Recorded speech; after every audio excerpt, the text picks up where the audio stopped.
We moved into a new house last year. When we purchased it, the realtor informed us that there was a school bus stop around the corner where the house was, and we were okay with that, thinking that it would not be an issue. We moved in over the summer before school started. The week that school began, we had no issues. However, in the following weeks, we noticed that our dog and cat started behaving strangely. My cat started urinating outside the litter box, and my dog would not go near the windows in the front. We took the cat to the vet to make sure that she was not sick, and she was fine. The vet thought it was the move and the new environment causing anxiety for them. 2 weeks later, we started noticing that rocks from our landscaping out front were on the porch and footprints on the cement. Out of concern, we installed a video doorbell camera because we were afraid that someone was trying to get into the house. What we saw was the kids from the bus stop taking our landscaping rocks and throwing them at our house and the windows and scaring the crap out of my dog and cat. They would run up the windows and start yelling at them. To say I was pissed was an understatement. Meanwhile, these kids' parents were either standing there watching them do this or sitting in their car. They drive their kids to the bus stop and then wait in their cars until they get on the bus, and literally doing nothing. One mother even told her kid to go on the porch and get out of the sun. These kids were at least 10 to 12 years old, so they were old enough to know better. My husband called the school as soon as he saw it and reported it. They basically said that they couldn't do anything about it. So he called the Board of Education and was given the runaround there as well. We started watching the cameras like hawks every morning, and anytime we saw a kid pick up rocks, we would tell them that we could see them and to put it down. When the parents would tell the kids to go on the porch, we would talk through the cameras and tell them no. They would either have to wait in their car or stand in the rain. We finally went to the Board of Education meeting and showed the camera footage of the kids tormenting our animals. We basically said that they either change the bus stop or we file police reports on every kid on camera who continues to throw rocks at our house and yell at our animals. The school board voted in our favor to change the bus stop further up the street, meaning that the kids and parents would have to go an extra block to go on the bus. Now all the parents from the bus stop are pissed and saying that we doctored the footage. They are all saying how much of an inconvenience it is for them. We would not have asked to change the bus stop if these kids did not do what they did to our dog and cat. Are we the assholes for having the bus stop changed?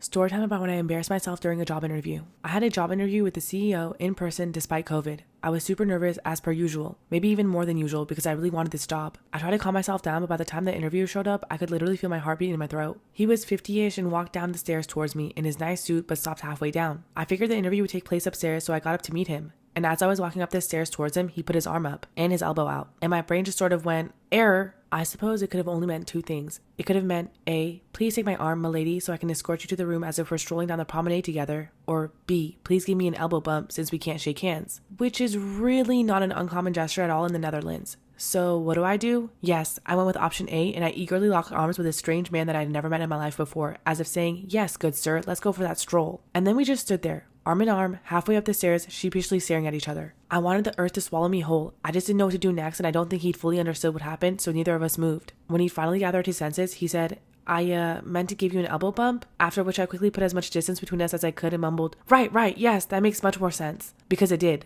let's face it. And then we had the interview. I was so embarrassed for locking arms with him as if we were best friends forever. However, I still got the job. My niece Jenny went through trauma as a kid and ended up becoming an emotional eater, obese, held back a grade, and socially stunned. Her parents, with a lot of pushing, put her into therapy and she was able to heal from the trauma and gain control of her eating. Because they waited so long to take the problem seriously, after she lost the weight, her skin didn't bounce back and she was left with a saggy belly. She had a double roll belly where there's a roll above and below the navel and the bottom one tends to stick out in clothing. Nothing she did would fix it. Her parents are very much anti-plastic surgery, and given that she was a teenager, I totally get it, but she was miserable in her body. Jenny stays with me during the summers because I live near a beach and I love spending time with her. Over the years, she would cry to me about how much she hated her stomach and how she just wishes she could look normal and her parents would not let her get a tummy tuck. Last year, I decided that I would give her the tummy tuck for her 18th birthday as long as she cleared it with her counselor. The counselor agreed that this was something that would truly help. She had done it late in the summer, healed while staying with me, and then went to college. I can't begin to tell you the kind of different person she became. Confident, happy, she finally wore clothes that didn't hide her body and the whole 9 yards. She came home from spring break and finally wore something that made her mom take notice, and I'm guessing mom saw the scar. She hit the roof and started yelling at Jenny for what she did, asking her if she really spent her college money for something this frivolous. Jenny came crying to me about it and I knew I couldn't let her mom blame her, so I fessed up. I am now completely blacklisted. My sister basically thinks I'm Satan, warping her kids' self-esteem and self-image. I should have told her to learn to love her body instead of giving into diet culture. Jenny is healthier and happier than she's ever been before. Furthermore, she was 18 and this is something she has wanted since she was about 15. It didn't lead her to wanting more surgeries. It led her to sobbing happy tears after she tried on a curve-fitting dress for the first time. I don't see what I did was wrong at all. At the same time, I know she's not my kid and we went behind my sister's back. Plastic surgery is a big deal, so I don't know. Am I the asshole for insulting my boyfriend's weight in front of his friends? Relevant to the story, my boyfriend is 6 feet tall and about 229 pounds. I am 5'6" and about 120 pounds. From a medical standpoint, my boyfriend is obese and I am fairly normal weight. I really don't mind his weight. He was obese when I met him and that wasn't a problem for me. He has struggled with his weight for many years and constantly talks about wanting to lose weight but never actually diets or exercises. Again, not a huge deal for me, but I try to be supportive and offer him advice or general encouragement whenever he discusses his desire to lose weight. An occasional point of contention between us is that he has a tendency to offer me diet advice. For example, whenever I make a smoothie, he says, "You shouldn't drink those things, they're full of hidden calories." Or when I do strength training, he says, "You'll just gain weight because you'll put on too much muscle." It's annoying because nutrition and fitness are actually big passions of mine. I'm not an expert by any means, but I've done several courses and I feel I know more than the average person. Plus, I feel that I can demonstrably show that I can manage my own weight. So I don't like that he constantly feels the need to give me advice. This past weekend, he and I met up with a few of his friends at a beer garden.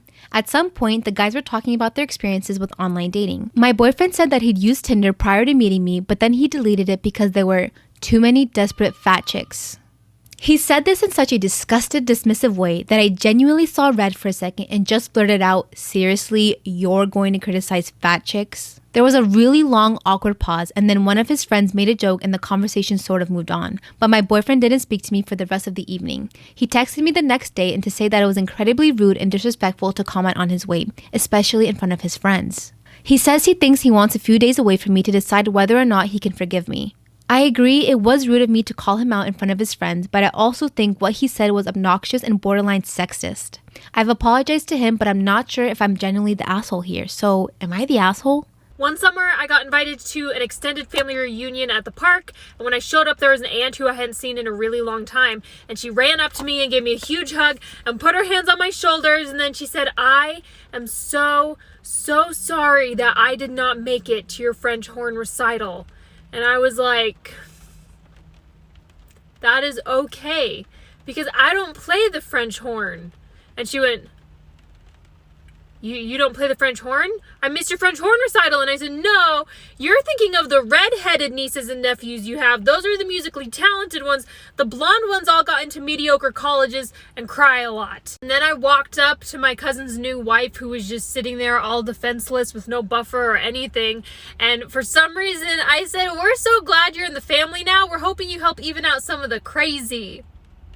And she said, "Oh no, I don't think this family's crazy at all." But then, of course, by the end of the night, one of the cousins started screaming at one of the aunts, and it turned into this whole huge fight. The aunt she was screaming with wasn't her mother, and she went and she was like, "I don't have to take this." And she got in her car to try to leave, and then aunt was blocking the car and put her hands on the windshield and was like, "You can't leave."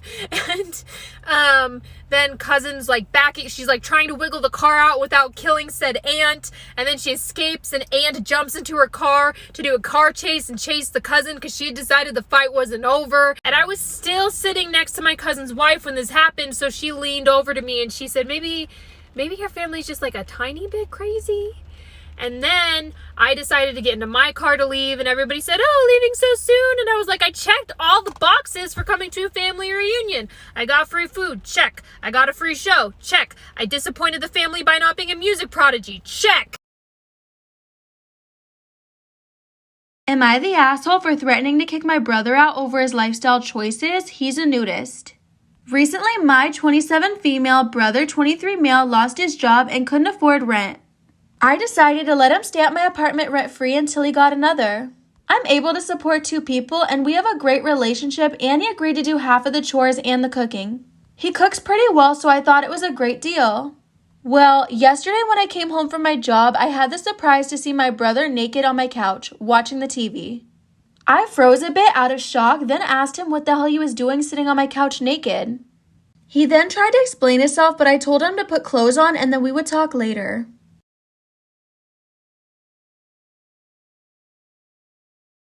Am I the asshole for threatening to kick my brother out over his lifestyle choices? He's a nudist.